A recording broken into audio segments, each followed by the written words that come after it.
नमस्कार, मैं हूं काव्या और आप देख रहे हैं शूलिनी संवाद। दिखाएंगे आपको हफ्ते के कैंपस से जुड़ी तमाम बड़ी खबरें, लेकिन सबसे पहले नजर डालते हैं हेडलाइंस पर।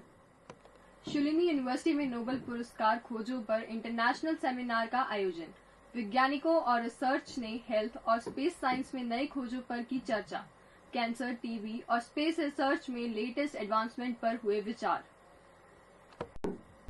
शूलिनी यूनिवर्सिटी में पर्यावरण अनुकूल रक्त प्रदान शिविर का आयोजन।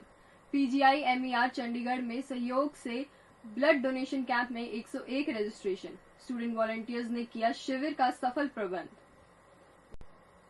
शूलिनी यूनिवर्सिटी में 2 दिवसीय ICF कोचिंग प्रोग्राम आयोजित। लीडरशिप कोचिंग पर केंद्रित इमर्शन प्रोग्राम में देश भर के प्रतिभागी हुए शामिल। शूलिनी यूनिवर्सिटी बनी भारत का पहला ICF मान्यता प्राप्त संस्थान। शूलिनी यूनिवर्सिटी की स्टूडेंट विदिशा ने जीता सर्वश्रेष्ठ पोस्टर पुरस्कार। विकसित भारत 2047 सम्मेलन में विदिशा की रिसर्च ने लूटी खूब वाहवाही। CRISPR एनहांस्ड डिवाइसेस पर रिसर्च से विदिशा ने बनाई अपनी अलग पहचान। शूलिनी यूनिवर्सिटी ने पिछले हफ्ते साइंस और हेल्थ सेंटर में नोबेल पुरस्कार की खोजों पर और नई एडवांसमेंट पर चर्चा के लिए इंटरनेशनल एक्सपर्ट्स की मेजबानी की। क्या है पूरी खबर, बता रही हैं हमारी संवाददाता मेघना। जी मेघना। शूलिनी यूनिवर्सिटी ने Indian national young science academy की 10वीं एनिवर्सरी पर नोबेल प्राइज डिस्कवरीज पर स्पेशल लेक्चर और ट्रांसलेशन साइंस पर इंटरनेशनल सेमिनार का आयोजन किया। इस इवेंट में हेल्थ केयर, बायोटेक्नोलॉजी और स्पेस साइंस में हो रही नई खोजों पर चर्चा के लिए दुनिया भर के साइंटिस्ट और रिसर्चर्स को इन्वाइट किया गया। इस सेमिनार का आयोजन शूलिनी यूनिवर्सिटी के स्कूल ऑफ एग्रीकल्चर और स्कूल ऑफ बायोटेक्नोलॉजी ने मिलकर किया। इसमें साइंटिफिक रिसर्च और इनोवेशन को बढ़ावा देने के मकसद से टॉप एक्सपर्ट्स और अकादमिशियंस शामिल हुए। यूनिवर्सिटी में रिसर्च एंड डेवलपमेंट के डीन प्रोफेसर सौरभ कुलश्रेष्ठ ने इस सेमिनार के महत्व पर जोर देते हुए कहा कि ऐसे इवेंट से साइंटिफिक कोलैबोरेशन को मजबूती मिलती है। सेमिनार में इंडिया और दूसरे देशों के कई जाने माने संस्थानों के एक्सपर्ट्स ने एडवांस रिसर्च प्रेजेंट की। CAR टी सेल थेरेपी से लेकर टीबी वैक्सीन और स्पेस एक्सप्लोरेशन में नए इनोवेशंस पर डिस्कशन हुआ। इन सेशंस में हेल्थ केयर और साइंस की दुनिया को बदलने की क्षमता रखने वाले रिसर्च पर फोकस किया गया। इस सेमिनार में कई साइंटिफिक डिस्कवरीज को प्रेजेंट किया गया। प्रोफेसर NG प्रसाद IISER मोहाली ने इम्यून सिस्टम की फास्ट डेवलपमेंट पर बात की, जबकि प्रोफेसर कुलिंदर पाल सिंह ने एस्ट्रोसेट मिशन और भारत के स्पेस रिसर्च में योगदान पर जानकारी दी। Doctor Jagmohan Singh Thomas Jefferson University ने कैंसर ट्रीटमेंट में CAR टी सेल थेरेपी की संभावनाओं पर चर्चा की। वहीं doctor Javed N Agrewala IIT Ropar ने टीबी वैक्सीन पर अपना रिसर्च प्रेजेंट किया।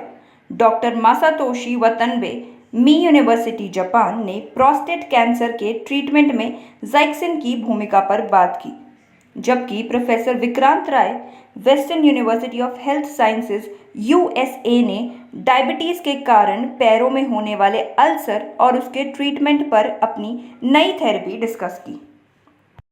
साइंटिफिक इनोवेशन के साथ साथ सेमिनार में सिंथेटिक बायोलॉजी के एथिकल इश्यूज पर भी चर्चा हुई। पंजाब यूनिवर्सिटी के पूर्व vice chancellor professor RC Sobti ने यंग रिसर्चर्स को एडवांस मेडिकल साइंस, एग्रीकल्चर और बायो इंजीनियरिंग के इम्पैक्ट को ध्यान में रखते हुए इस फील्ड को जिम्मेदारी के साथ अपनाने की सलाह दी। कैमरा पर्सन प्रेम भट्टी के साथ मेघना, शूलिनी संवाद, सोलन। शूलिनी यूनिवर्सिटी में हेल्थ अवेयरनेस और सस्टेनेबिलिटी प्रैक्टिसेस को प्रमोट करते हुए एक पर्यावरण अनुकूल ब्लड डोनेशन कैंप का आयोजन किया गया। क्या कुछ खास रहा इस कैंप में, बता रही हैं जानवी। शूलिनी यूनिवर्सिटी ने PGI-MER चंडीगढ़ और अन्य मेडिकल ऑर्गेनाइजेशन के सहयोग से ब्लड डोनेशन कैंप आयोजित किया, जिसका उद्देश्य ब्लड शॉर्टेज को कम करना और हेल्थ अवेयरनेस को बढ़ाना था। इस कैंप में 101 लोगों ने रजिस्ट्रेशन कराया, जिससे समुदाय की सेवा और योगदान की मजबूत भावना झलकती है। इस ब्लड डोनेशन कैंप का प्रबंध यूनिवर्सिटी के स्टूडेंट वॉलंटियर्स ने किया, ताकि डोनर्स को बेहतर सुविधा मिल सके। सस्टेनेबिलिटी और कम्युनिटी प्रोजेक्ट की डायरेक्टर श्रीमती पूनम नंदा ने बताया कि ब्लड डोनेशन कैंप हर बार उम्मीद से ज्यादा सफल रहता है। उन्होंने कहा कि ये इनिशिएटिव सिर्फ ब्लड सप्लाई को नहीं बढ़ाता, बल्कि सस्टेनेबल डेवलपमेंट गोल्स के अनुरूप भी है, जो यूनिवर्सिटी कम्युनिटी सर्विस के प्रति प्रतिबद्धता को दर्शाता है। सस्टेनेबिलिटी को ध्यान में रखते हुए शूलिनी यूनिवर्सिटी ने ब्लड डोनेशन कैंप में इको फ्रेंडली प्रैक्टिसेस अपनाई। इसमें डिजिटल रिकॉर्ड कीपिंग और बायोडिग्रेडेबल का उपयोग किया गया, जिससे कैंप के एनवायरमेंट इम्पैक्ट को कम किया जा सके। कैमरा पर्सन महेश के साथ जानवी, शूलिनी संवाद, सोलन। अब आपको दिखाते हैं शूलिनी यूनिवर्सिटी में आयोजित 2 दिवसीय ICF कोचिंग प्रोग्राम की खबर। शूलिनी यूनिवर्सिटी में सेंटर फॉर लीडरशिप कोचिंग ने हाल ही में 2 दिवस level 1 ICF coaching education emerging programme आयोजित किया। हैदराबाद, गुरुग्राम और यूनिवर्सिटी के फैकल्टी मेंबर सहित कई प्रतिभागियों ने इसमें हिस्सा लिया। यह प्रोग्राम एडवांस कोचिंग टेक्निक और रिफ्लेक्टिव फैसिलिटीज पर आधारित एक इंटेंसिव लर्निंग एक्सरसाइज थी।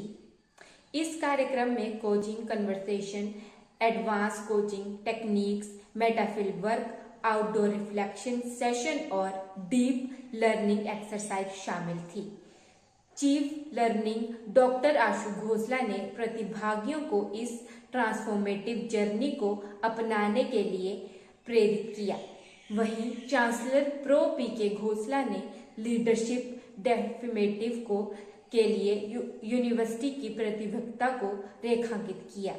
डिप्टी सुशी प्रिया खन्ना ने बताया कि शूलिनी यूनिवर्सिटी भारत का पहला संस्थान है जिसमें लेवल 1 ICF कोचिंग एजुकेशन के लिए अंतिम अनुमोदन मिला। इसमें यूनिवर्सिटी की ग्लोबल स्टैंडर्ड कोचिंग प्रतिबद्धता से प्रतिबद्धता मजबूत होती है। भारत का पहला level 1 ICF coaching education provider बनने के साथ शूलिनी यूनिवर्सिटी ने कोचिंग एजुकेशन में एक नया बेंचमार्क सेट किया है। इसमें प्रोग्राम का उद्देश्य पर्सनल और प्रोफेशनल दोनों लेवल्स पर प्रभावशाली बदलाव लाने के लिए सशक्त कोचिंग की एक नई पीढ़ी तैयार करना है। कैमरामैन प्रेम भट्टी के साथ वैशाली, शूलिनी संवाद, सोलन। शूलिनी यूनिवर्सिटी की छात्रा विदिशा ने एक बड़ी कामयाबी अपने नाम की है। क्या है पूरी खबर, आइए बताते हैं आपको। शूलिनी यूनिवर्सिटी की बीटेक बायोटेक्नोलॉजी 3rd ईयर की छात्र विदिशा ने रॉयल सोसाइटी ऑफ केमिस्ट्री के सहयोग से SRM यूनिवर्सिटी नई दिल्ली में आयोजित विकसित Bharat 2047 reaching the unreach through chemical and biotechnological sciences सम्मेलन में सर्वश्रेष्ठ पोस्टर प्रेजेंटेशन अवार्ड जीतकर एक महत्वपूर्ण उपलब्धि हासिल की। विदिशा ने PhD स्कॉलर्स और पोस्ट ग्रेजुएट छात्रों के बीच प्रतिस्पर्धा करते हुए CRISPR एनहेंस्ड डिवाइसेस का उपयोग करके बायोहैज़र्ड का पता लगाने पर अपनी रिसर्च से जजेस को प्रभावित किया। डॉक्टर गीतांश के मार्गदर्शन में काम कर रही विदिशा माइक्रोबायल, बायोरेमेडिएशन और मॉलिक्यूलर बायोलॉजी से सक्रिय रूप से रिसर्च कर रही है। CRISPR एनहेंस्ड डिवाइसेस के जरिए बायोहैज़र्ड डिटेक्शन पर उनकी रिसर्च ने PhD स्कॉलर्स और पोस्ट ग्रेजुएट स्टूडेंट्स के बीच एक अलग पहचान बनाई। एक अंडर ग्रेजुएट स्टूडेंट होने के बावजूद उनका रिसर्च स्तर उनके असाधारण संपन्न और वैज्ञानिक जिज्ञासा को दर्शाता है। कैमरा पर्सन अशोक के साथ वंशिका, शूलिनी संवाद, सोलन। आपसे विदा लेने से पहले आपको सीधे लिए चलते हैं RJ वैशाली के पास, जो अगले हफ्ते रेडियो शूलिनी शो के बारे में हमें जानकारी देने जा रही हैं। हाय, हेलो, नमस्ते। मेरा नाम है वैशाली और मैं आपको बताने वाली हूँ रेडियो शूलिनी पे आने वाले शोज के बारे में। Meet and greet RJ Divya, मेरी कलम से RJ वंश, फेक मत यार RJ Rahul, health is wealth RJ Riya. तो सुनना मत भूलिएगा इन शोज को रेडियो शूलिनी पे। रेडियो शूलिनी, आवाज वादियों की। अभी के लिए बस इतना ही। अगले हफ्ते फिर होगी आपसे मुलाकात। तब तक के लिए दीजिए इजाजत। नमस्कार।